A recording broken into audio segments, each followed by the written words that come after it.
Un saludo amigos, buenas noches, bienvenidos a una nueva entrega semanal de información eclesial que les brindamos puntualmente desde aquí, desde Crónica de la Iglesia.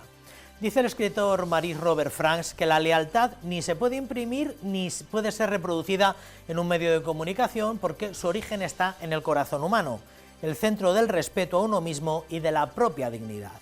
Hablar de corazón, como tanto hacemos en esta iglesia local, tan volcados como estamos en los sentimientos, es hablar inevitablemente de lealtad y de respeto.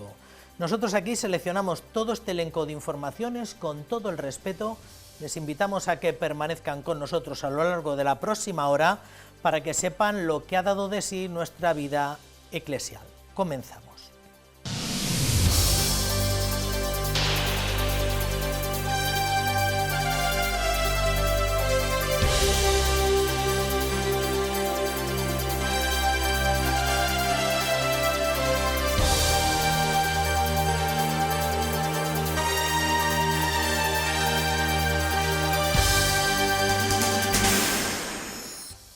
El señor arzobispo, en calidad de metropolitano, presidió el pasado sábado la Santa Misa Jubilar en la Catedral Primada con los consagrados y consagradas de toda la provincia eclesiástica que se unieron en esta jornada para alcanzar la indulgencia plenaria y participar de este modo del Jubileo de la Esperanza antes de que finalice.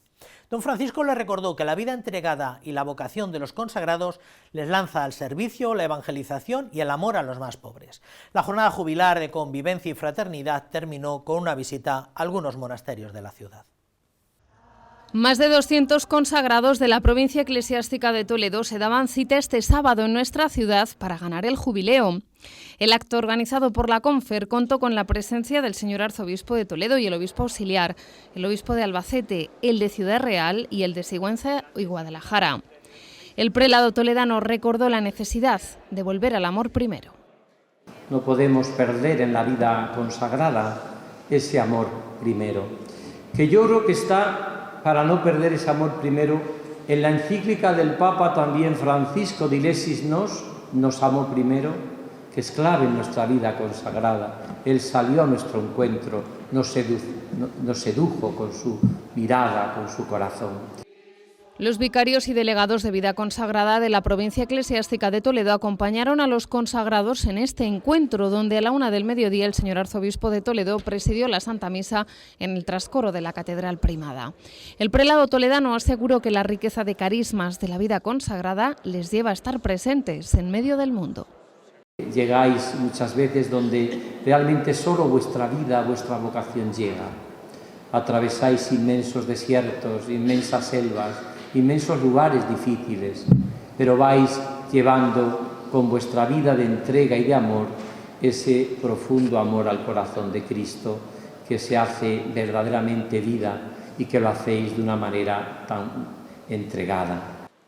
El encuentro concluyó con una visita guiada por diversos monasterios de Toledo, coordinada por la Asociación Amigos de los Conventos.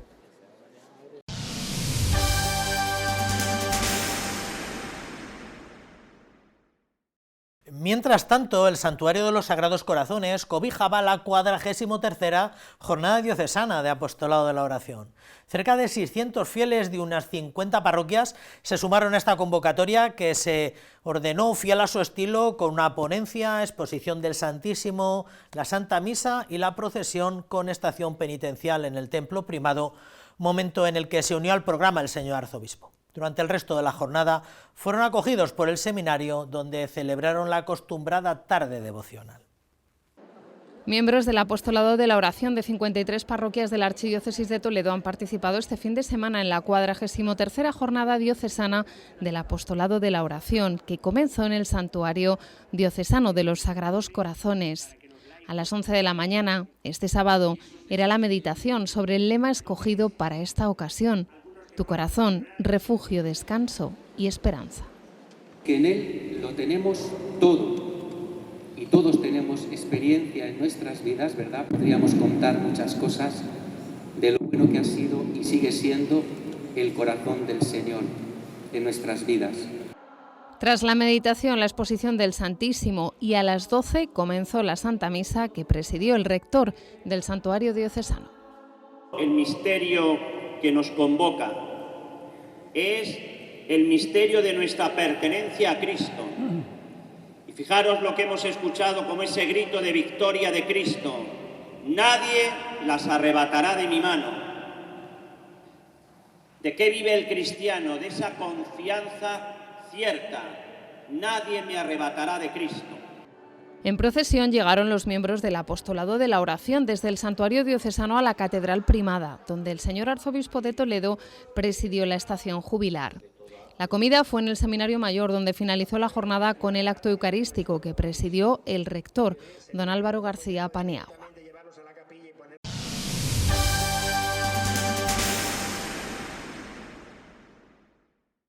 Y mientras unos celebraban el encuentro jubilar de vida consagrada y otros llevaban a cabo su jornada anual del Apostolado de la Oración, al mismo tiempo y en la misma ciudad se estaba celebrando el Congreso Nacional de Hospitalidades de Lourdes, que ha reunido a 53 delegaciones territoriales.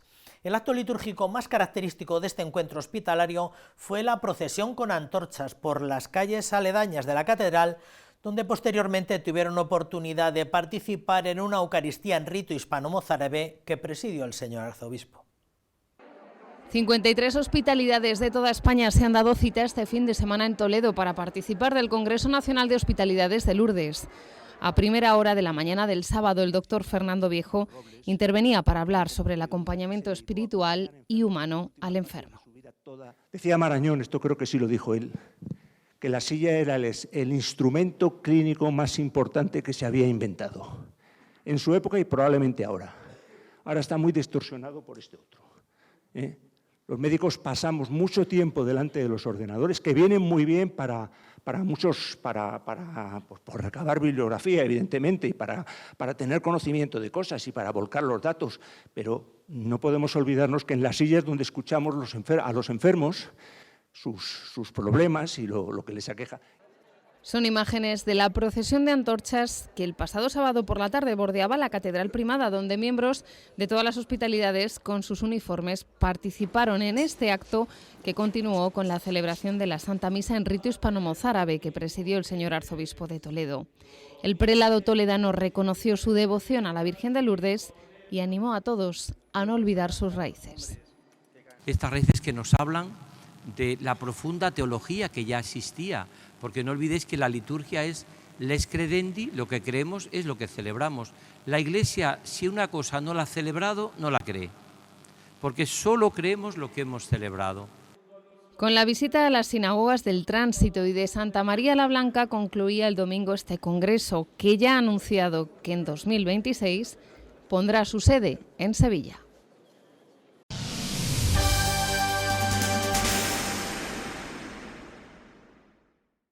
La Hospitalidad de Lourdes de Toledo ha sido la anfitriona de todas las delegaciones diocesanas españolas de la Hospitalidad que se reunieron el pasado fin de semana con motivo del Congreso y Encuentro Nacional Anual de esta Federación Eclesial. Un evento que reunió durante 3 días a cientos de voluntarios, sanitarios, miembros de hospitalidades de toda España y Francia en un encuentro de fe, solidaridad y servicio, para consolidar los mecanismos de solidaridad entre las hospitalidades y la creciente presencia española en el santuario mariano. A lo largo de estos días, los participantes abordarán diferentes cuestiones que van desde el acompañamiento a la atención espiritual a los enfermos. La presidenta de la Federación Española de Hospitalarios de Lourdes ha dado la bienvenida a todos los hospitalarios y les ha animado a disfrutar de estos días. Acordarnos de nuestro rol, de que todos somos hospitalarios. ¿Y ser hospitalario qué significa? Ser hospitalario significa pues intentar emular a Bernardita y hacer lo que nos pidan en cada momento y aprender de los demás, pero realmente aprender con el corazón abierto, escuchar e intentar solucionar todas aquellas cosas que nos preocupen, pero con tranquilidad, con calma, con cariño, como tendría que ser como hospitalarios que somos. María Sagrario de Nuestra Esperanza es el lema de este Congreso Nacional de Hospitalidades que se celebra este fin de semana en Toledo y que reúne a más de 200 hospitalarios llegados de todo el país. A la inauguración del Congreso se ha acercado el alcalde de la ciudad, Carlos Velázquez, para dar la bienvenida a todos los participantes. Realmente estamos muy contentos porque se celebre aquí este importante encuentro en la ciudad de Toledo de algo tan querido para todos los toledanos como es la Hermandad de la Hospitalidad de Lourdes. Una hermandad que es ejemplo de servicio, de entrega, de solidaridad y realmente viene realizando en los últimos 50 años una labor que de otra manera no se realizaría, estando al lado de los enfermos, realizando actividades, no solamente la peregrinación de finales del mes de junio, que ya es tradicional, bueno, pues salir a visitar a todos los enfermos y salir a despedirlos y desearles todo lo mejor, sino a lo largo de todo el año. A este congreso también ha acudido el padre Mauricio Elías, vicerrector del Santuario de Lourdes en Francia, quien ha trasladado el agradecimiento por la celebración de esta cita. Gracias por todo lo que hacen en favor de los peregrinos y de los enfermos que acompañan a Lourdes. Ustedes permiten que miles de peregrinos vivan la experiencia única de la gracia que salva y levanta. Cada uno desde su lugar trata de ser testigo de esta esperanza. Gracias por todos sus esfuerzos. El señor arzobispo ha acompañado a todos los hospitalarios en este primer día, agradeciéndoles su servicio y compromiso y haciéndoles también una pequeña confesión. Y Lourdes son los enfermos sobre todo. Lourdes es sobre todo fundamentalmente esas personas que si no fuese por la hospitalidad, si no fuese vosotros como voluntariado, acompañando, acogiendo, pues sería otra cosa, ¿no? Por tanto, yo, mi felicitación a cada una de las hospitalidades de las diócesis de España, mi deseo de que sigáis haciendo esta magnífica labor, nos seguiremos viendo, si Dios quiere, en Lourdes. Yo siempre digo que son los mejores días del año para mí estar en Lourdes.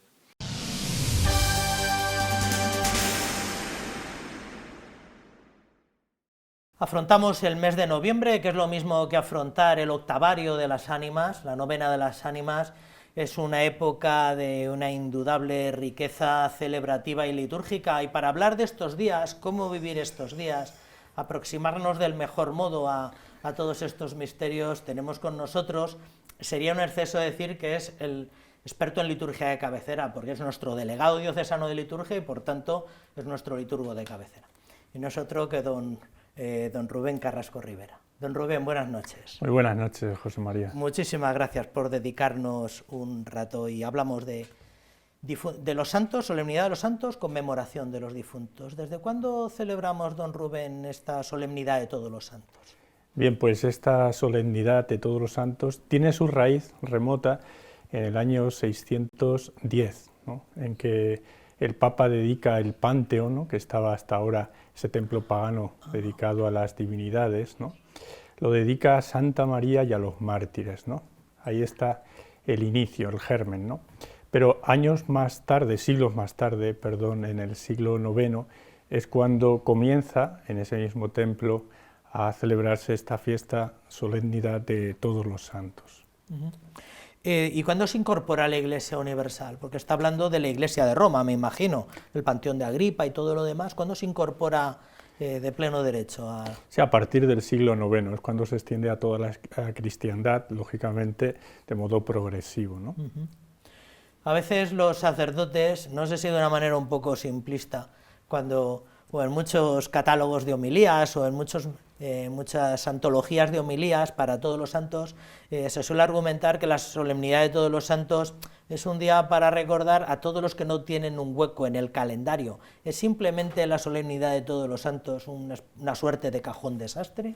No, no es así. La solemnidad de todos los santos habla de ese misterio, ¿no?, que confesamos en el credo, la comunión de los santos, ¿no?, y son todos aquellos que han alcanzado la bienaventuranza, ¿no?, el cielo, independientemente de que estén en el calendario que la Iglesia ha aprobado o no. O sea, son muchísimos más los que celebramos en este día, ¿no?, que los que la Iglesia ha propuesto a lo largo de su historia y que muchos, como dices, han caído en el olvido, ¿no? Y no se trata de sacar ese cajón desastre, ¿no?, claro, sino que es todo aquel que ha confiado, ¿no?, en el Señor Jesús y ha alcanzado la gloria. Bien, por eso se habla de todos los santos, claro, ¿sí?, sin excepción, ¿no? Cuando decimos, por ejemplo, las palabras de la consagración, por muchos, ahí se habla del límite de la salvación que no está en el amor de Dios, sino en la libertad humana. Aquí, cuando hablamos de todos los santos, sin exclusión ninguna hablamos de todos los que están contemplando el rostro de Dios. O sea, no es solo celebrar ese día a Santa Catalina, Santa Teresa, claro, San Carlos Acuti, etcétera, sino a todos los bienaventurados, muchos de ellos, la mayoría, anónimos. Decía el Papa Francisco, el difunto Papa Francisco, los santos de la puerta de al lado, ¿verdad? Así es, los santos anónimos, muchos de ellos familiares y vecinos nuestros, amigos, que han compartido su vida con nosotros. Un tema eminentemente litúrgico, o bueno, muy propio para preguntar a un liturgo. Es solemnidad, por tanto es día de precepto, el Día de Todos los Santos. El Día de Todos los Santos es día de precepto, sí. ¿Cómo se está lo de los días de precepto? ¿Así un poco por encima, don Rubén? Sí, bueno, en la Iglesia hay 16 solemnidades y luego propone algunas solemnidades, ¿no?, de modo general la Iglesia, ¿no?, como solemnidades, ¿no?, fiestas, solemnidades del Señor, de Santa María, de la Bienaventurada Virgen María y de algunos santos, San Pedro y San Pablo, ¿no? Pero luego cada conferencia episcopal puede determinar estas solemnidades si son precepto o no. Se pueden suprimir, claro, como sucede en España, por ejemplo, con la de San Pedro y San Pablo, o se pueden desplazar al domingo, ¿no?, como sucede desde hace unos años con la Ascensión del Señor y el Corpus Christi, ¿no?, que se han trasladado a domingo, o se pueden añadir, implementar, como sucede con los patronazgos, ¿no?, claro, en el caso de España, Santiago Apóstol, ¿no? Entonces las solemnidades suelen tener este rango de precepto, ¿no?, a la hora de acercar a los fieles, ¿no?, a la celebración de los misterios, pero es la Iglesia particular la que tiene que determinarlo. Y día de precepto es la obligación de acudir, de participar en la Eucaristía. En la Eucaristía, eso es. Y ahora vamos a la conmemoración de los fieles difuntos. Hay pocas celebraciones a lo largo del año que llamemos conmemoración. ¿Qué es una conmemoración? ¿Un poco más que una fiesta y un poco menos que una solemnidad? Es una memoria solemnizada, ¿no?, de tal manera que este año que caerá en domingo, pues se celebra, ¿no?, como memoria solemne, ¿no?, dentro de este Día del Señor. La conmemoración de los fieles difuntos está íntimamente ligada a la solemnidad anterior de todos los santos, ¿no? Ese artículo de la comunión de todos los santos, lo que privilegia la liturgia romana es considerar a aquellos hermanos que todavía están en camino, ¿no?, en ese estado de purificación hacia el cielo, ¿no?, y cómo aquellos que son bienaventurados interceden por ellos en su favor para que se purifiquen, y cómo los que estamos en la tierra también apuntamos con nuestras oraciones, sacrificios, los sufragios de la misa a estos hermanos para que contemplen el rostro de Dios, ¿no? De tal manera que celebrarlos en domingo, la Iglesia lo que pone de relieve y subraya es el deseo de que el misterio pascual, como celebramos en todos los santos, en ellos se ha cumplido ya ha triunfado Cristo, y es el deseo de que estos hermanos también sean alcanzados definitivamente por el amor de Cristo y su caridad triunfe en ellos y alcancen el cielo, ¿no? Por eso en el domingo, el Día del Señor, Día del Misterio Pascual, se celebra también este sufragio por nuestros hermanos que necesitan de nuestro auxilio, de nuestra oración. Son dos fiestas que, aunque tienen temperatura similar, es un poco distinta, más allá de que parece que la conmemoración de los difuntos, no sé si usted tiene la impresión que en muchos sitios se engulle a la anterior, ¿no? Así es, de hecho, la tradición establece que se celebre la misa de todos los santos en los cementerios, ¿no? Como que clisa o empaña un poco por este sentido de nostalgia de los que se han ido, pues esta gran solemnidad, ¿no? Fíjate, José María, que en la liturgia bizantina la solemnidad de todos los santos se establece en el domingo posterior a Pentecostés. En aquella iglesia se quiere subrayar que la santidad es el fruto más granado de la Pascua, ¿no? Mientras que en nuestra iglesia romana lo que se subraya es este artículo de la comunión de los santos, ¿no? Un matiz distinto, ¿no? Por eso a veces sí que se oscurece esta gloria de todos los mejores hijos de la Iglesia, ¿no? Sí. Por venir acompañada de aquellos a quienes hemos despedido y llorado, ¿no? Pero aunque, bueno, también lo que pretende es cargar de luz y de esperanza ese tránsito de nuestros difuntos, que están llamados no a la oscuridad y a la podredumbre de un sepulcro, sino a la bienaventuranza y a que un día estos sepulcros sean abiertos, sí, y resuciten, ¿no?, con Cristo. ¿Cuándo surge por lo menos en la tradición latina, esta conmemoración tan monográfica de los difuntos? Porque ahora con este esfuerzo como neopaganizador, no faltará quien encuentre por internet que esto fue una especie de intento de cristianizar unos cultos precristianos. ¿Cuándo surge esto? Bien, es verdad que a lo largo del culto cristiano, la memoria de los mártires, ¿no?, sí, sí es verdad que se fue cristianizando algunas tradiciones paganas, ¿no? Lo encontramos en este ámbito y en otro de la liturgia cristiana, se fue cristianizando, ¿no?, costumbres paganas, ¿no? Pero, lógicamente, llegó un punto en que se vio la necesidad, ¿no?, en el siglo X, ¿no? Odilon de Cluny fue el primero que estableció, pues, esta jornada para rezar por los difuntos, pero hay que esperar al siglo XIV en que se introduce este rezo por los difuntos a toda la Iglesia, ¿no? A partir precisamente de una disposición, triple disposición de la Iglesia española. Había ese día una triple misa en favor de los difuntos, ¿no? Y fue esta triple misa, ¿no?, que se establecía para rezar por los difuntos lo que propició esta conmemoración de todos los fieles difuntos para la Iglesia universal. Ya fue en el siglo pasado, en 1915, cuando Benedicto XV, ¿no?, estableció para toda la Iglesia, pues, esta tradición hispana de celebrar 3 misas a lo largo de esta jornada, 2 de noviembre, en sufragio por los difuntos. Que es una aportación entonces de la Iglesia española. Sí, la raíz viene de nuestra tierra, sí. Le preguntaba antes, Rubén, si cómo vivir la solemnidad de Todos los Santos, ¿no? No solo como el cajón desastre, donde, bueno, pues donde no tienen un hueco en nuestro calendario, pues los conmemoramos o lo que sea. Y ahora, ¿cómo vivir la conmemoración de todos los difuntos?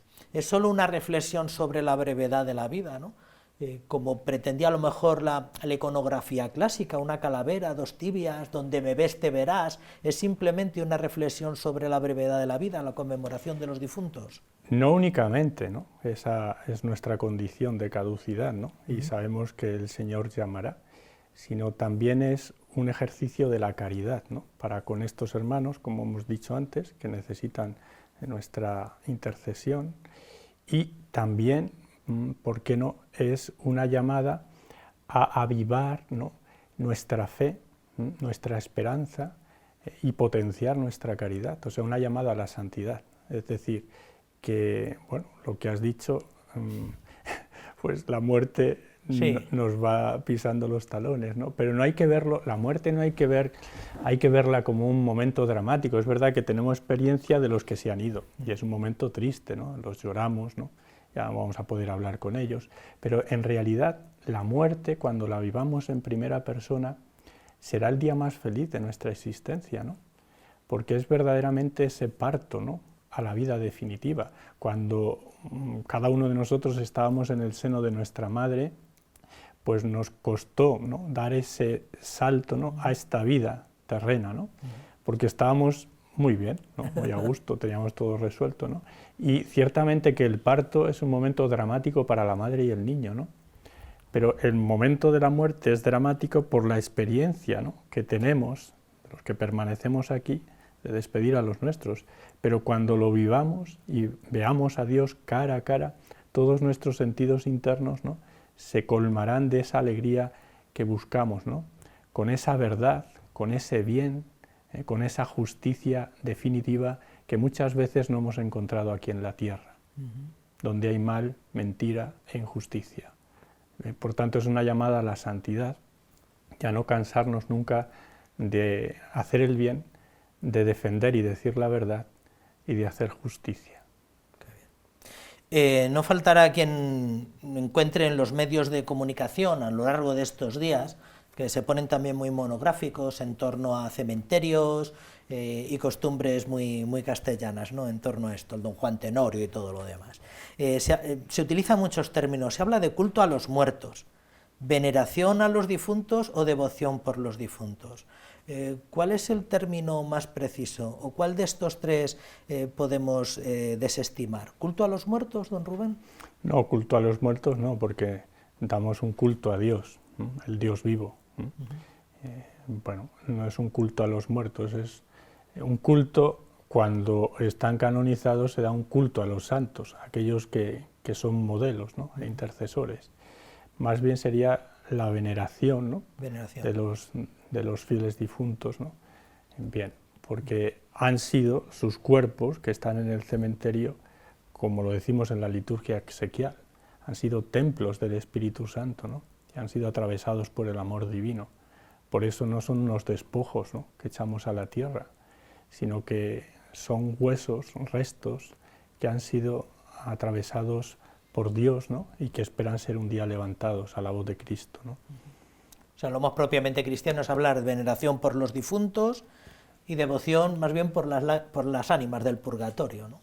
Claro, sí, rezar por las ánimas del purgatorio es un ejercicio muy saludable, ¿no?, por las almas. Del Día de los Difuntos, de la conmemoración de todos los difuntos, el rosario, la misa en el cementerio, hay algunos lugares donde ya nos ha anticipado que se tiene por costumbre celebrarlo en la jornada anterior, por lo menos en el mejor de los casos en la tarde del día 1 y a veces a lo largo del día 1. ¿Qué nos puede apuntar acerca de todo eso?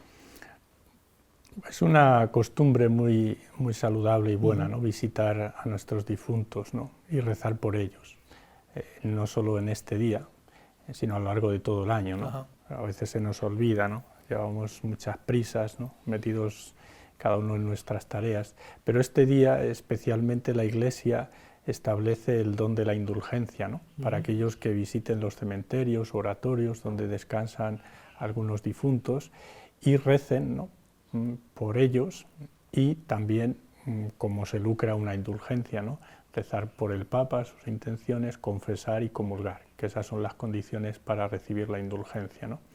Entonces es un día para hacer esa visita y ese rezo, ¿no?, ofreciendo la misa también, si es en el cementerio, ¿no?, pues ya es más fácil, ¿no?, cumplir todos esos requisitos, ¿no? Y luego también se establece un tiempo del 1 al 8 de noviembre en que se puede seguir visitando los cementerios y rezando por los difuntos, y la Iglesia, nuestra Madre, también concede esa indulgencia plenaria, ¿no?, en favor de los difuntos. Es un matiz, ¿no? Porque la indulgencia se puede lucrar en favor de uno mismo o en favor de uno que ha fallecido, ¿no?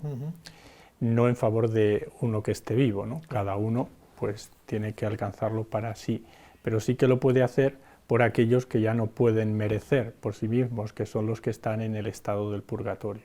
O sea que se mantiene todavía lo de la novena de las ánimas, que se llamaba antiguamente, 9 días después de... Sí, en el Inquiridium de indulgencias comprobamos que aunque no sea año jubilar, que es en el que estamos, sí, el jubileo de la esperanza, pues podríamos lucrar cada día una indulgencia plenaria, porque hay muchísimos modos de conseguirla. Sí. Y lo de preguntas no nos faltarán, de ¿puedo comulgar 3 veces hoy el día de difuntos? Porque antiguamente parecía que sí que se podía. ¿Eso también? Se puede comulgar 2 veces al día, ¿vale? Entonces se pueden celebrar 3 misas, pero los fieles, lógicamente el sacerdote que las celebre, que tiene en este día permiso, tiene que comulgar, pero los fieles 2 veces al día se establece. Pueden participar en las 3, pero comulgar solo en 2. Muy bien, y como breve corolario después de todo este recorrido litúrgico, se nos decía en las obras de misericordia que una de las obras de misericordia materiales era enterrar a los muertos, ¿no?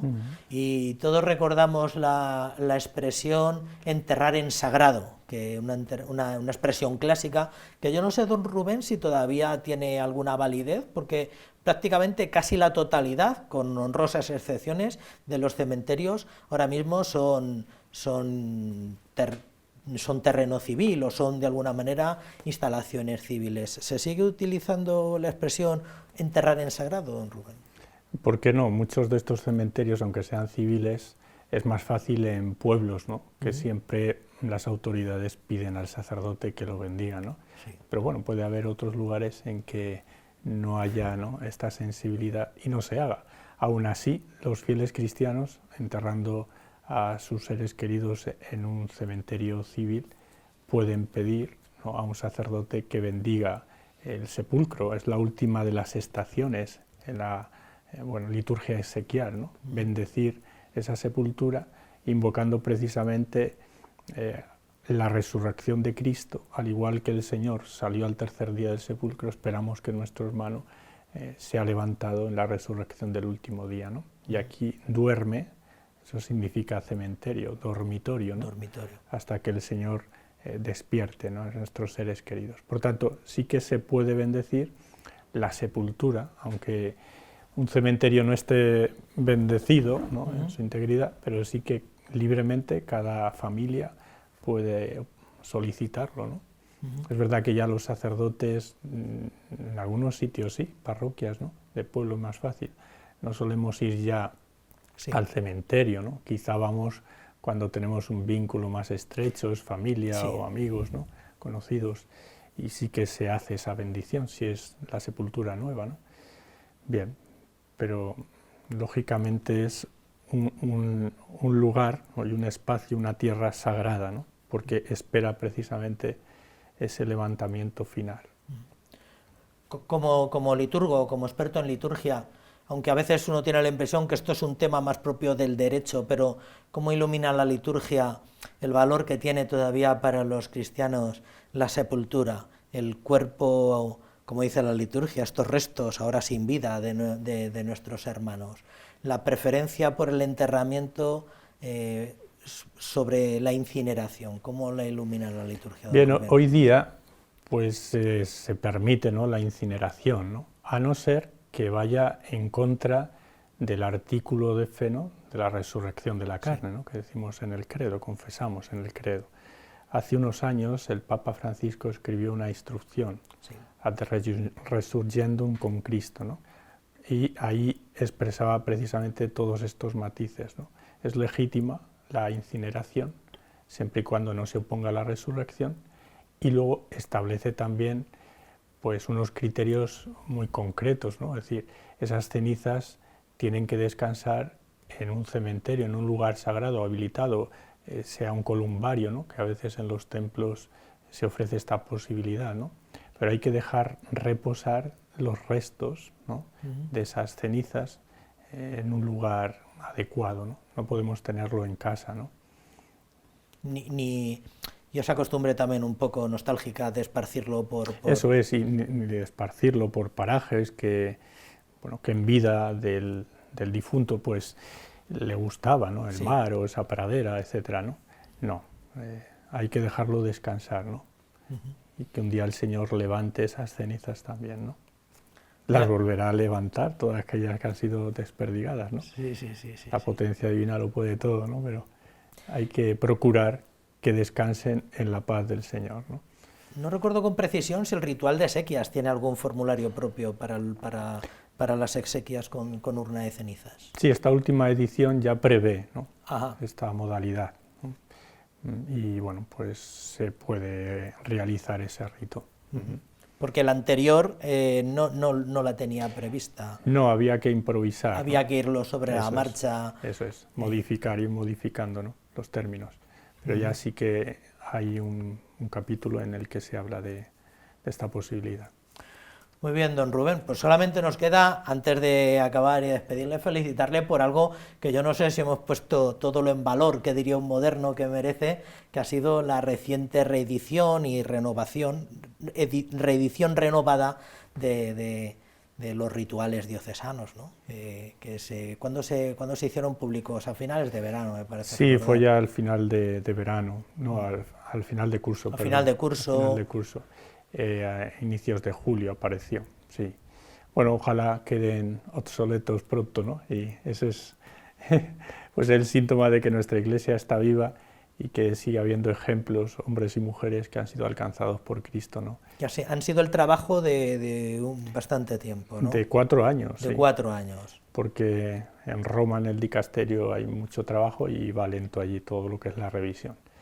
Pero bueno, gracias a Dios y a Él sea la gloria, ¿no? Pues se ha hecho un trabajo muy hermoso, ¿no? Han quedado excelentes. Los anteriores eran, ¿qué tendrían igual? Pues 20 años. Del 2002, en sí. La última edición, sí. Pero ya claro, es que hacía falta porque el calendario sufrió varias modificaciones en el 2013, luego también en el 2021-22, al enviar todo este material de estudio y revisión, volvieron a pulir el calendario, hubo que empezar de nuevo, ¿no? Entonces ha habido un reajuste en memorias, fiestas, solemnidades, en el rango litúrgico, y luego también en todos estos 20 años han ido incorporándose santos, o sea, sí, que eran beatos, han sido canonizados, o beatos, que eran siervos de Dios, venerables, etcétera, que han sido propuestos ya por la Iglesia, ¿no? Y andaban por allí por la sacristía los folletos del Beato Sancha y todas aquellas separatas. Los mártires de la persecución religiosa. Los mártires de la persecución religiosa, que no dejarán de incorporarse, tengo la impresión. O sea, como bien dice, ojalá y quede... La última incorporación fue la Beata Juana, Santa Juana, ¿no? De Numancia, de Cúbar de la Sagra. Que eso también al final retrasó un poco la edición. Caramba.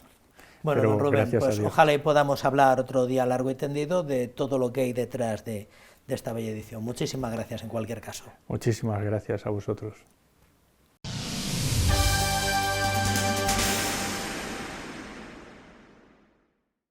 La Catedral presentó la semana pasada Primada, una gran exposición que contará con hasta 350 obras maestras para celebrar su 8º centenario. La muestra, que abrirá sus puertas en mayo del año que viene y que podrá visitarse durante tan solo 5 meses, reunirá una buena selección de piezas que recorren 8 siglos de arte, fe y patrimonio. El arzobispo resaltó que la exposición pretende mostrar el vínculo entre misión pastoral y la cultura de un pueblo. Solo nos queda desearles mayor éxito, si cabe, que sus referencias precedentes. 350 piezas componen la muestra Primada, que está comisariada por Benito Navarrete y Javier Martínez de Aguirre, y que llevan más de 2 años trabajando en la selección, documentación y catalogación de piezas. Ambos comisarios han destacado no solo la excelencia de la exposición, a partir del gran patrimonio histórico y artístico acumulado en estos 800 años de vida. La condición primada de la sede toledana y la conciencia que de ello tuvieron sus prelados, cabildo y benefactores a lo largo de los siglos motivaron que tanto el edificio catedralicio como los discursos visuales, los objetos litúrgicos, el tesoro de reliquias y la biblioteca alcanzaran una excelencia artística difícilmente igualable. La muestra estará dividida en 2 partes, hasta el Cardenal Cisneros, año 1500, y la segunda parte, que llegaría hasta la época del Cardenal Lorenzana. 350 piezas, la mitad de ellas se van a ver por primera vez y un centenar se ha sometido o se están sometiendo a procesos de restauración. Una decisión muy bien valorada por los técnicos, por lo que supone de conservación para el patrimonio. La labor que se ha hecho de restauración de más de 100 obras no tiene precedentes en la historia de los bienes culturales de España y no tengo ningún inconveniente en confesarlo así. No hay antecedente de la labor de inversión que se ha hecho en conservación preventiva y sobre todo es ejemplo también de la unión entre la Iglesia Católica y lo público. Creo que es un ejemplo que estamos dando a la sociedad. Junto al trabajo realizado por historiadores, restauradores e investigadores, se está elaborando un catálogo científico que recogerá toda la documentación histórica, las últimas investigaciones y hallazgos y que superará las 1000 páginas.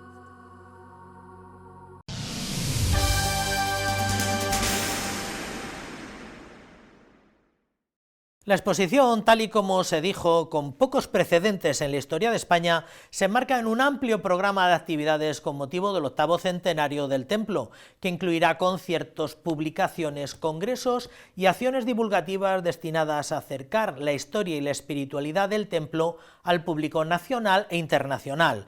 Con este programa, la catedral se consolida como uno de los principales polos de atracción cultural y turística, un motor que combina la fe con el desarrollo del territorio y que esperamos también sirva para evangelizar.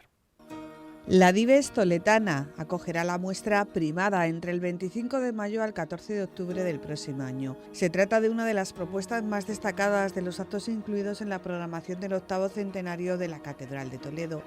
Se calcula que la muestra contará con unas 350 obras de todo tipo de artes y de ellas aproximadamente un 50% no han figurado con anterioridad en ninguna exposición.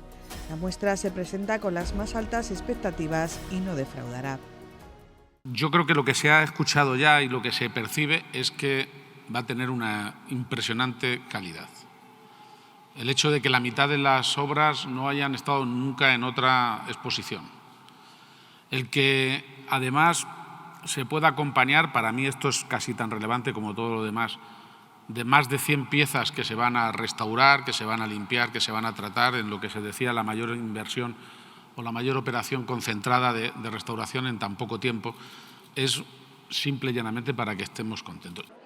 El trascoro de la Catedral de Toledo acogió la representación de Primada, un acto en el que se dieron cita las instituciones implicadas, Junta, Diputación y Ayuntamiento, el Cabildo de la Catedral Primada y el señor Arzobispo. Desde el Ayuntamiento de la ciudad destacaban cómo esta muestra es el mejor ejemplo de lo mucho y bueno que Toledo puede mostrar al mundo. Y sin lugar a duda, actividades impulsadas como esta son las que representan un verdadero ejemplo de lo que queremos ser para toledanos y para visitantes. La catedral no es cualquier monumento en nuestra ciudad. La catedral es el monumento más visitado de nuestra ciudad, el más importante de nuestra ciudad. La propia historia de la catedral no puede desligarse de la historia de la ciudad y viceversa. La historia de la ciudad está muy ligada a la historia de la catedral, de este edificio construido para la fe. La Fundación Impulsa y la Fundación Primatialis Sede Toletana son las encargadas de poner en marcha este proyecto por el que la Catedral Primada se va a convertir en el centro de todas las miradas durante los próximos meses, miradas de arte y belleza, pero también miradas y propuestas de fe. A vivirla como un espacio de acogida, de diálogo, de contemplación.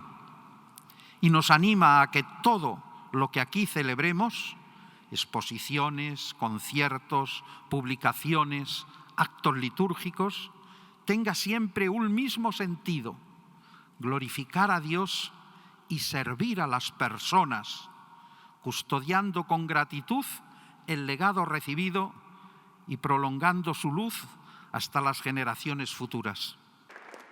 El señor Arzobispo de Toledo insistió ante los presentes en que la exposición Primada no solo se limita a una muestra artística e histórica de singular nivel, sino que quiere ir más allá. Esta exposición y todo el programa del centenario que con ella se inicia son mucho más que un homenaje al pasado. Son ante todo una mirada de esperanza hacia el futuro. La catedral sigue viva, sigue siendo lugar de encuentro, de cultura, de oración, de celebraciones, de vida.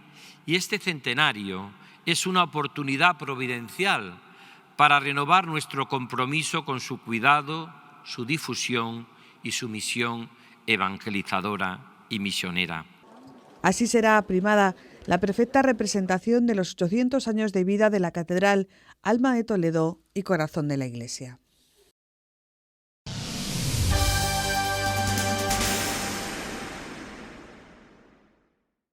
Y en el marco del 8º centenario de la Catedral Gótica de Toledo se ha celebrado el tercer ciclo de conferencias El Balcón de la Reina, que hace referencia al balcón histórico desde el que Isabel de Castilla asistía a los oficios religiosos y que quiere ser un punto de encuentro de la espiritualidad y la intelectualidad.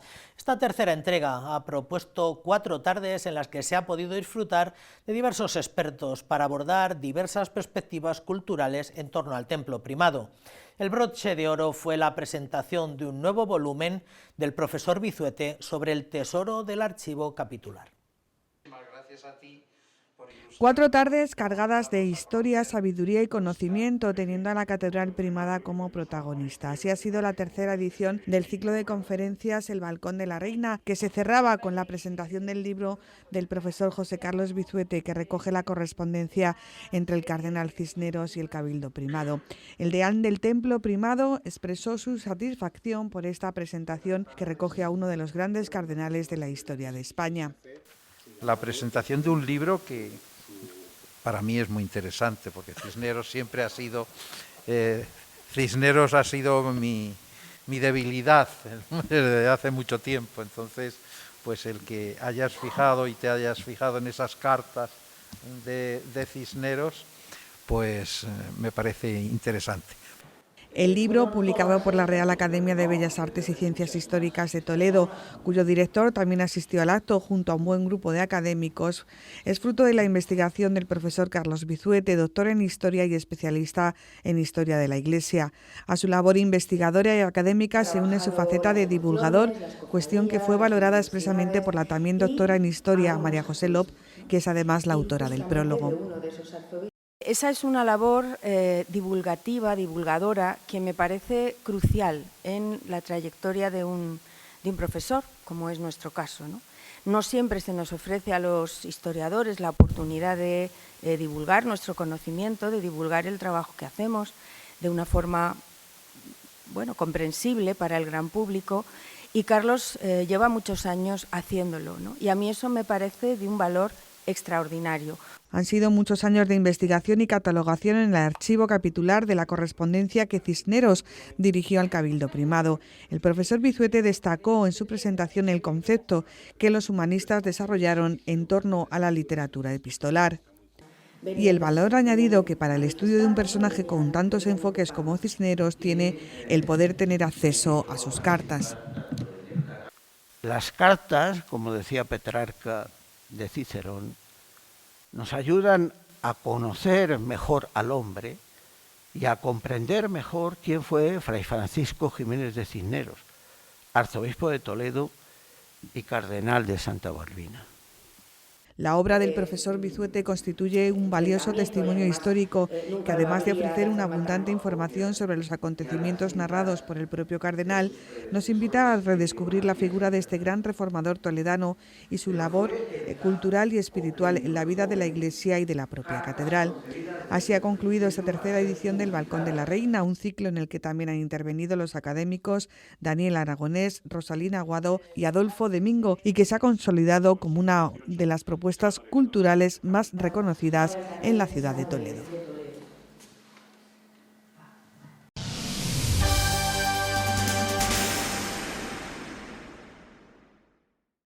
La catedral ha acogido esta semana un encuentro de los colegios diocesanos con motivo del Jubileo de la Esperanza. Alrededor de 400 alumnos del último tramo de primaria, acompañado de una treintena de profesores, tuvieron una mañana de oración, convivencia y encuentro en el Seminario Menor, a la que siguió una peregrinación hacia el templo, donde participaron en una Eucaristía presidida por el señor arzobispo al filo del mediodía. La Fundación Arzobispo Rodríguez Plaza es la que ha coordinado y organizado toda esta jornada.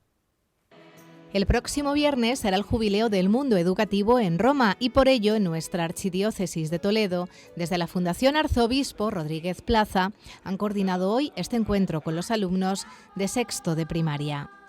Aunque un poco pasada por agua, pero al principio nos ha respetado, entonces ellos han estado en el seminario, hemos tenido una primera oración en el seminario y hemos hecho una serie de juegos y actividades con los niños mezclados por colegios para que también tuvieran ese momento de convivencia todos, ¿no? La jornada ha comenzado en el claustro del Seminario Menor, donde la lluvia no ha impedido la convivencia y el encuentro. Bueno, para nosotros es vital, ¿no? Para nosotros es el sentido que tiene la escuela diocesana, pues es que ellos puedan tener estos momentos de crecimiento también espiritual y de convivencia, ¿no? Somos iglesia, eso es algo que nosotros tenemos y queremos remarcar, somos iglesia diocesana y qué mejor que reunirnos en torno a nuestro obispo en días como hoy, ¿no? Más de 400 niños han acudido esta mañana a este encuentro que forma parte de las actividades y de la identidad de estos centros diocesanos. Lo acogen con bastante ilusión porque les supone un cambio de lo que es el día a día en las clases. Están en contacto con otros niños de otros colegios que muchos ya se conocen porque comparten actividades fuera del centro. Y luego a los profesores también nos viene bien porque tenemos un punto de encuentro más allá de las reuniones que podamos tener entre los colegios diocesanos, con lo cual son actividades bastante provechosas. El próximo 8 de noviembre será el 11º encuentro de colegios diocesanos en el Santuario de la Virgen de la Caridad en Illescas.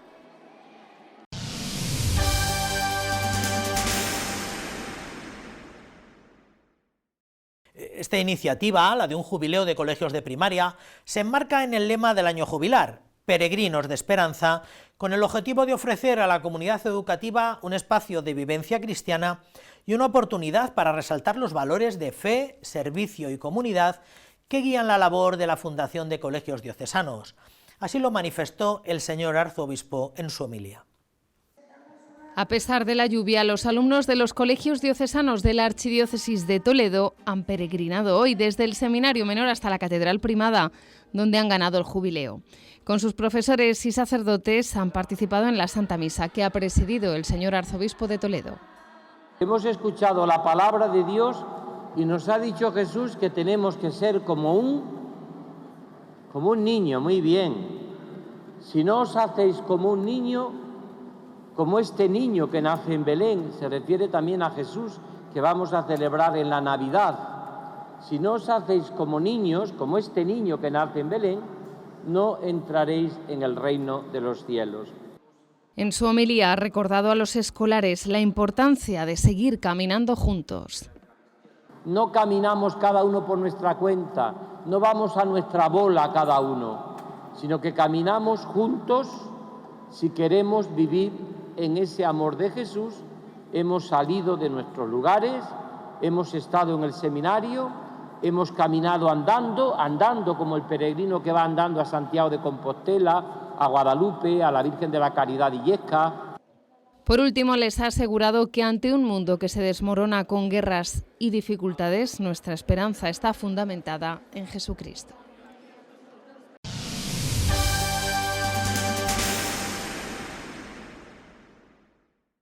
Toledo en general y la catedral en particular se prepara para vibrar con una de sus citas culturales más emblemáticas, las batallas de órganos del Festival Musical El Greco, que celebra su 12ª edición en el corazón del mes de noviembre en el crucero del Templo Primado.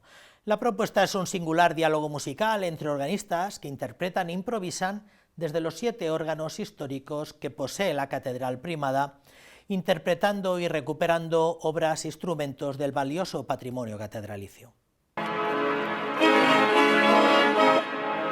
Las Navas de Tolosa ante la mirada del llamado Pastor de las Navas, el diluvio y las peripecias de Noé para construir el arca, tal y como se describe en el Génesis. Son los acontecimientos que interpretarán los músicos expertos que se retarán en la tradicional batalla de órganos, que este año finalizará con la batalla de las campanas.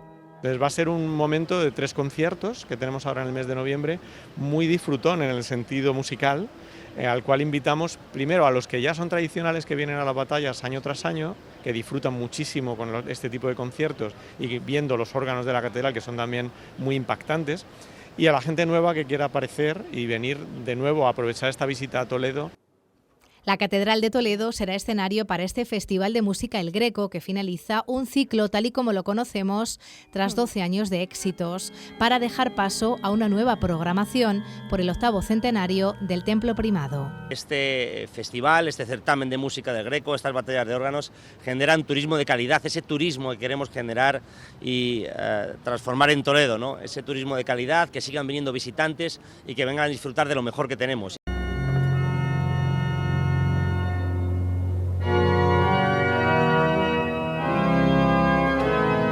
mantener la tradición e interpretar música del archivo catedralicio y sus grandes maestros de capilla es lo que pretende este evento musical, en el que se utilizarán simultáneamente 7 órganos de varios siglos de antigüedad.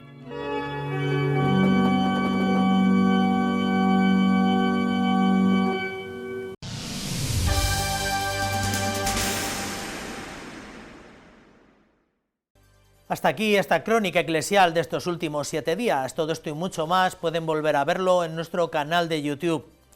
No quería terminar sin recordarles, como hacemos siempre, que la única manera de sacar adelante todo esto y mejorarlo día a día es gracias a su colaboración y a sus aportaciones. Pueden hacernos llegar sus donativos accediendo a Bizum e indicando el código de la Radio Televisión Diocesana, que es el 10766, y de este modo hacernos llegar sus donativos. Muchas gracias a todos los que lo van haciendo ya. Les emplazamos a una nueva entrega de Crónica de la Iglesia, ya para el próximo fin de semana, aquí en el mismo sitio y a la misma hora. Hasta entonces, que tengan todos buena semana y que sean felices.